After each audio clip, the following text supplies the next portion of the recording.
Happy New Year! It is now 2021. Hello, all of our Global 9 honor students. This is the Screencast for week 17, January 4th through January 8th. You'll see that this week we have some things posted again in Schoology. So I will navigate over to my web browser, and your schedule should, or your Schoology should look something like this. So here I'll click into marking period 2, and we're already down to week 17. Where you'll see in this folder is where we are situated with this video, but you'll see once we click into this, this is where the video is, excuse me, and here is this week's assignment. There are a few things here that we want to pay close attention to as we introduce Buddhism. There is a short video clip here. It's less than 2 minutes. Crash course. John Green does a nice job using the thought bubble, the cartoon, of Crash Course to describe Buddha and how things got started. This is actually a blending of 2 different episodes where he takes a little piece of Ashoka, which is part of the classical civilization empire. We'll study that a little bit down the road, but it's a nice introduction of Buddha and how he becomes the enlightened one. So I'll start off by saying this. In these 2 paragraphs, you'll see that this is a brief introduction. The actual person, Siddhartha Gautama, is Buddha. He was not born Buddha, he became the Buddha, and he became the enlightened one. And the whole story this week with the introduction of Buddhism is exactly how Siddhartha came to be. And we could see here he is under, there's lots of representations of this image of Siddhartha under the Bodhi tree, where he becomes the enlightened one, and he begins to learn about what life is all about. And you'll see that he, and probably like many people at the time, are going to be very frustrated with the caste system. In our previous unit, studying Hinduism, we talked about how the caste system was a vital part of the organization of society based on occupation, for the most part based on your parents' occupation. So that would get passed down, and people following their dharma, their whole samsara of following their dharma to get good karma, to be reincarnated, was the whole process. But Siddhartha thought of something a little bit different, and this is where this video clip will be a really easy way to get started into a unit that you probably don't know a whole lot about. So you'll see that there are 2 different assignments here, or packets, I should say, that will, you could blend them into one note into Notability. So let me toggle over to Notability to see what this is all about so that we can get started together. So here I've already done that. And you can see, as always, as we begin to look at, especially in the classical civilizations, that some of this comes from, we'll be talking about how rulers gain, consolidate, and maintain power. That's always a key piece to what we're going to be looking at. And of course, with Buddhism, we'll talk about how that actually gets started. But in today's class, this week's session, I should say, is really about the founding of Buddhism and how things get going. So let me scroll down to where this begins. In this first activity, we're going to ask you to do a see, think, wonder. And, really just kind of looking at these 3 different images, what is it that we see that is going to help us understand a little bit more about Buddhism and maybe some questions that we have. I'll point out a quick little hint to you. Buddhism will begin in the subcontinent of India. So here is the Himalaya Mountains, and it is just south of the Himalaya Mountains in the subcontinent where Buddhism becomes an outgrowth of Hinduism. So the story will go through that. So the first thing for you to do is to look at, what do you see, what do you think, and what do you wonder? Fairly straightforward.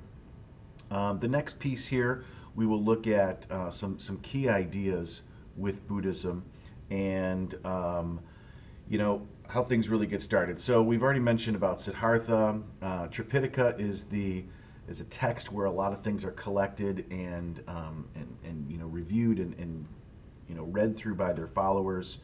But we will see some major beliefs. So let me just grab my highlighter. Some of the major beliefs that we'll look at, I should probably do that in red because it is, these are all cultural things with theme number 2. The concept of enlightenment, okay, is going to be, almost equivalent to heaven, to moksha, to other places, final resting places, which for the Buddhists really is called nirvana. So I'll say that this is really going to be like heaven. And sorry for my handwriting there, but this is heaven. But it's you get to heaven because you are enlightened and because you have practiced and followed all the good things. The Four Noble Truths is going to be the bedrock of Buddhism, and similar to the Ten Commandments, let's say, for the Jews and Christians, and later we'll study the Muslims with Islam and the five pillars of faith. So the Four Noble Truths are really just what Buddha sets out is the basic foundation for what Hindus believe in, for what Buddhists believe in, and their method of getting there and following these Four Noble Truths is through the Eightfold Path. And like many religions, there are so many similarities with Buddhism to other religions that it may seem pretty obvious to you, and it's fairly easy to understand, which is why Buddhism has become such a popular religion. It is the fourth largest religion in the world. And we'll also see one of the big components is that there is this rejection of the caste system. So Siddhartha himself will be just confused as to what life is all about and what we could look forward to, and the caste system of being reborn and dying and being reborn and dying. It does not really make a whole lot of sense to him, though they do believe in reincarnation.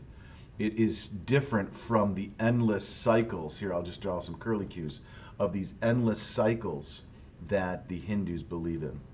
So here we are predominantly in this part of the world. We'll see that there is a major concentration into Southeast Asia. There are videos to watch, so please make sure that you're taking a look at the videos. The Life of Buddha, this is, again, fairly straightforward. The John Green clip will help you. And what we're looking for is to see that you can take a look at the events in his life. So what stages? So it's just a little, drawing, stick figure type drawing. You can go ahead and look at this.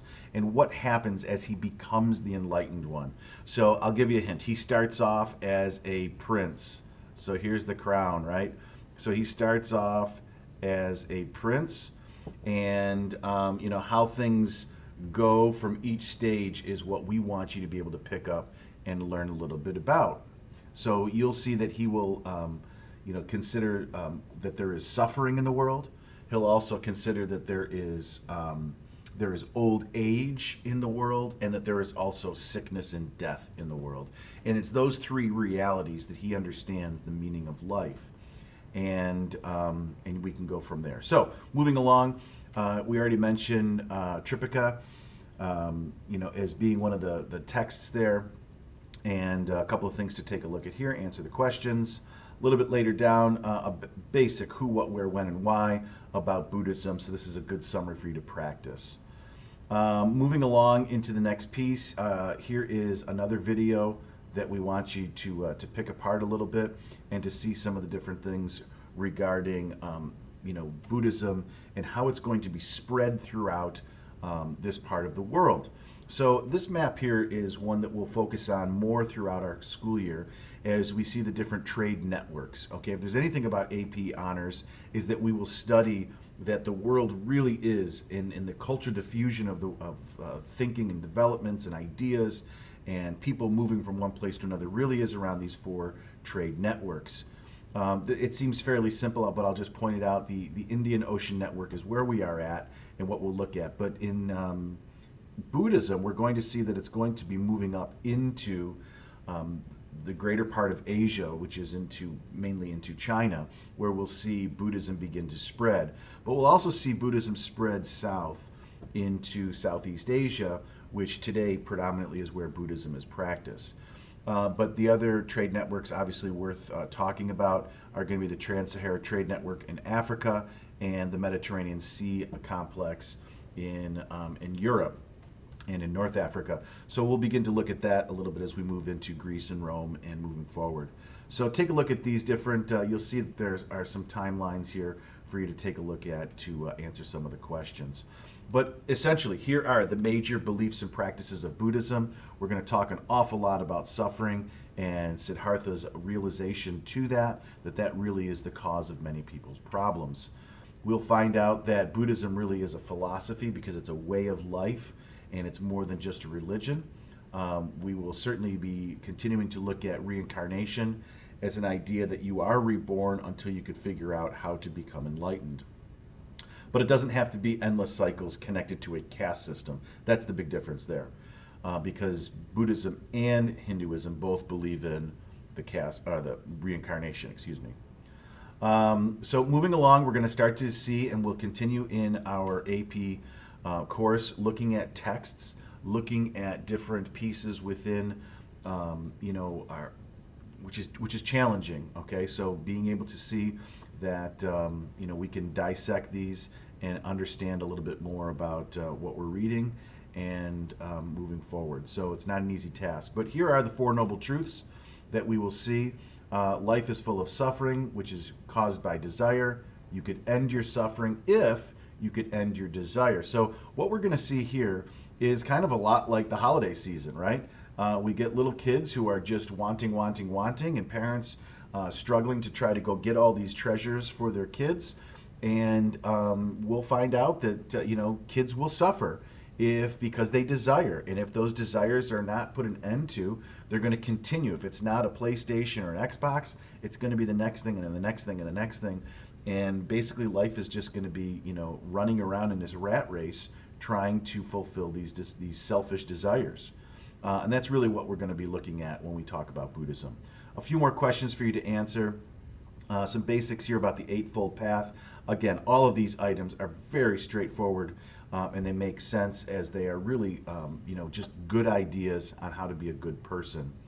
The Wheel of Dharma certainly talks about the idea of reincarnation, and when you see this represented both in Hinduism and in Buddhism, we begin to see that this wheel, but this one has 8 spokes, right? So all representing the Eightfold Path. And that's why when we see this, it's associated with Buddhism, the Eightfold Path. The rejection of the caste system. So really this week's packet really is a note guide for us to begin to look at the differences between Hinduism and Buddhism. And of course, Hinduism has the caste system, which is the major piece. I'll change that over to orange because it's the social structures. Buddhism being, sort of like this, and I don't know how to draw it real fast, but to talk about it, it really is this, this fast track. This fast track to everlasting bliss, which is nirvana.